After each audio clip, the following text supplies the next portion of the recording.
Problem ये है कि आप अपना जो जोर आजमाइश है वो गरीब पे करना चाहते हो। आप पहलू खान का मॉब लिंचिंग कर सकते हो, आपकी हिम्मत है सलमान खान की मॉब लिंचिंग करके दिखाओ। आप तो गरीब के साथ ही करके दिखा रहे हो ना, आपकी जो बहादुरी है वो गरीबी के साथ तो है। आप अत्याचार तो दलित पे ही कर पाए ना, आदिवासी पे कर पाए ना, मुगल आए तो उनको तो बेटियां दे दी आपने। तो मैं लोगों को ये जितने भी लोग हैं जो आजमाइश है वो गरीबों पे ही मोदी जी अभी बिहार में घूम रहे हैं, उन्होंने एक बार भी नहीं कहा कि मैं राज ठाकरे को सबक सिखा दूंगा, अगर बिहारियों की अस्मिता की बात हो रही है तो। और बिहार राज ठाकरे का समर्थन मोदी जी ने 2024 के चुनाव में लिया था, ये जानते हुए कि 2006-2007 से लगातार वो उत्तर भारतीयों के खिलाफ जहर उगलते रहे हैं। Raj Thackeray is a very brilliant politician, there is no doubt, but problem is Raj Thackeray doesn't have vision for Maharashtra. आप दिल्ली की पॉलिटिक्स करते करते गली तक ही रह जाओगे। अगर आपको बड़ी पॉलिटिक्स करनी है तो आपको दिल्ली की सोचनी पड़ेगी। तो राज ठाकरे गली की पॉलिटिक्स करते हैं, ये गली के बाहर कांदा कौन बेचता है, गली के बाहर बटाटा कौन बेचता है। अरे फिनिक्स मॉल है परेल के अंदर, सारे बड़े ब्रांड है, वहाँ चेक करके बता कौन है, उत्तर भारतीय बेचता है, गुजराती बेचता है या मारवाड़ी बेचता है, कौन बेचता है। अमिताभ बच्चन से मराठी बोल के दिखवाओ, नहीं आती मराठी। प्रॉब्लम यह है कि गरीब को क्यों मार रहे हो। और इतना ही आपको शौक है, 2024 से पहले महाराष्ट्र में 2 लाख करोड़ की परियोजना, 2 लाख करोड़ की परियोजना गुजरात शिफ्ट कर दी गई ओवरनाइट, फडणवीस और शिंदे की सरकार ने। 2 लाख करोड़ 2 लाख करोड़ की, कितना इससे it is almost $25 billion.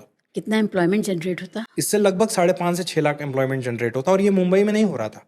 Mumbai में उत्तर भारतीय आपको ज़्यादा मिलेंगे, लेकिन अब ऐसा नहीं, ये पुणे में हो रहा था, रायगढ़ में हो रहा था, पेन में हो रहा था, आउटर स्कर्ट्स में हो रहा था जहां मराठी रहते हैं।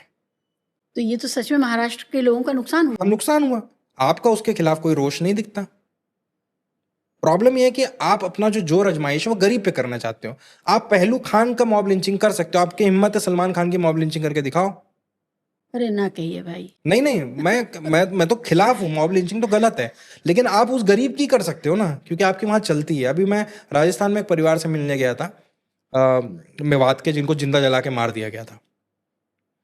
आप तो गरीब के साथ ही कर रहे हो ना। दानिश्वर हाँ, उनका नाम मुझे ध्यान नहीं आ रहा है, पर दो लोग थे, उनको जला के मार दिया गया। आप तो गरीब के साथ ही करके दिखा रहे हो ना, आपकी जो बहादुरी है वो गरीबी के साथ तो है।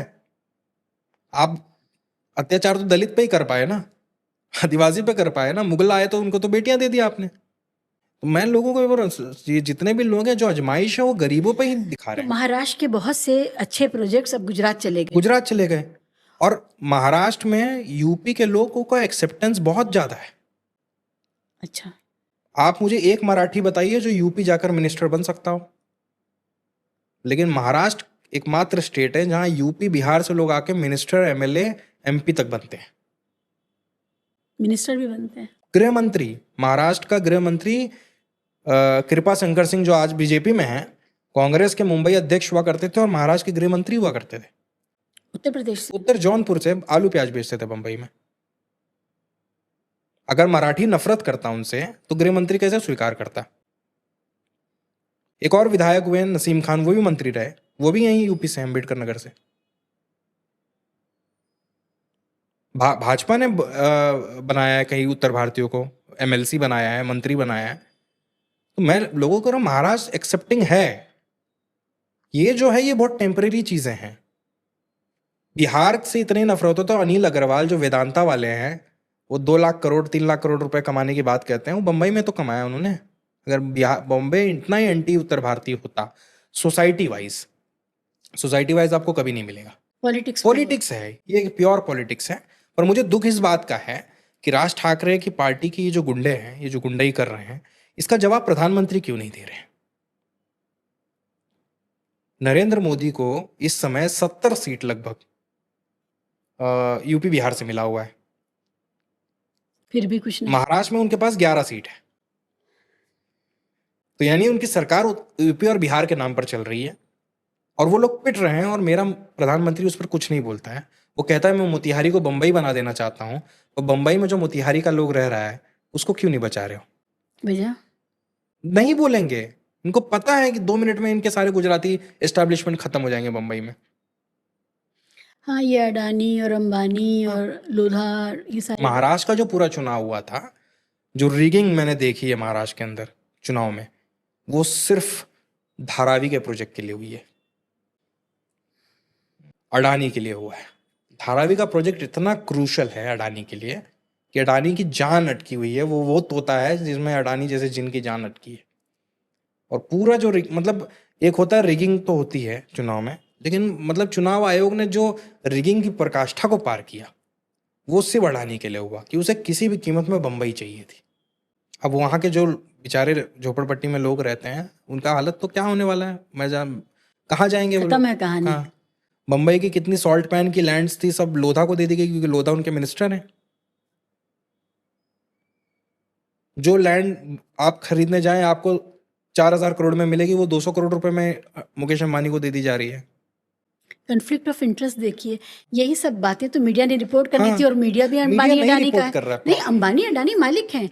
अपने धारावी प्रोजेक्ट के खिलाफ अडानी का चैनल एनडीटीवी क्या कुछ करेगा आपको लगता मेरे है? जो बॉम्बे के पत्रकार हैं वो बताते हैं कि जब ये धारावी वाला प्रोजेक्ट चालू हुआ था तो जो लोग छापते थे, जो लोग नहीं छापते थे, सबके यहाँ पैसे प्रॉपर पहुँचते थे हर हफ्ते। मेरे एक बहुत बड़े एडिटर दोस्त हैं मुंबई में, बोले बकायदा धारावी प्रोजेक्ट को लेकर इतना पैसा बांटा गया अडानी द्वारा कि कहीं कुछ गलत ना छप जाए, कोई नेगेटिव ना छप जाए।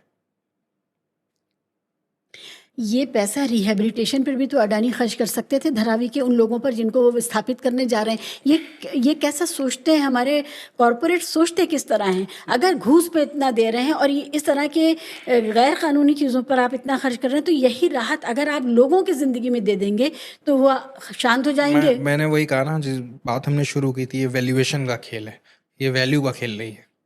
ये काम करने से आपकी वैल्यू क्रिएट हो सकती है लेकिन आपकी वैल्यूएशन नहीं क्रिएट होगी। ये पूरा जो खेल किया जाता है फोर्ब्स की लिस्ट में बने रहने का पूरा खेल है ये। गौतम अडानी की जो नेटवर्थ थी वो 123 बिलियन तक पहुंच गई थी। उसके बाद एक रिपोर्ट आती है हिंडनबर्ग की, उसके बाद उनकी वैल्यूएशन 55, 60, 65 इसी पे नाच रही है। यानी कि वो असली वैल्यूएशन उनकी यही थी पर वो इन्फ्लेट करके कहाँ तक लेके गए, डबल तक। ये वैल्यूएशन का खेल है। तो ये फेक नंबर 2 थे। फेक नंबर 2 थे, बिल्कुल फेक नंबर 2 है। और आप मुकेश अंबानी को, अगर अडानी और अंबानी के बिजनेस को देखें तो अंबानी का जो बिजनेस है वो बहुत ही ज़्यादा प्रोडक्ट बेस्ड बिजनेस है और अडानी का जो बिजनेस है ये गवर्नमेंट लाइसेंस बेस्ड बिजनेस है। यानी सरकार बदली तो सारा धंधा चौपट। एयरपोर्ट, कोल माइंस, पोर्ट्स, ये सब गवर्नमेंट रेगुलेटेड इंडस्ट्रीज हैं। इस इंडस्ट्री में घुसने के लिए आपको सरकार का दोस्त होना जरूरी है। ये अगर आप नहीं करते हैं तो आप इस इंडस्ट्री में नहीं घुस सकते। तो कल मान लीजिए कोई सरकार बन जाए और वो अडानी को हटाना चाहे तो just a signature needed and Adani is out. इसलिए अडानी बार बार रियल एस्टेट में घुसने की कोशिश कर रहा है कि रियल एस्टेट एक ऐसी चीज है जो आपकी स्थायित्व वैल्यूबल वैल्यू बना सकता है।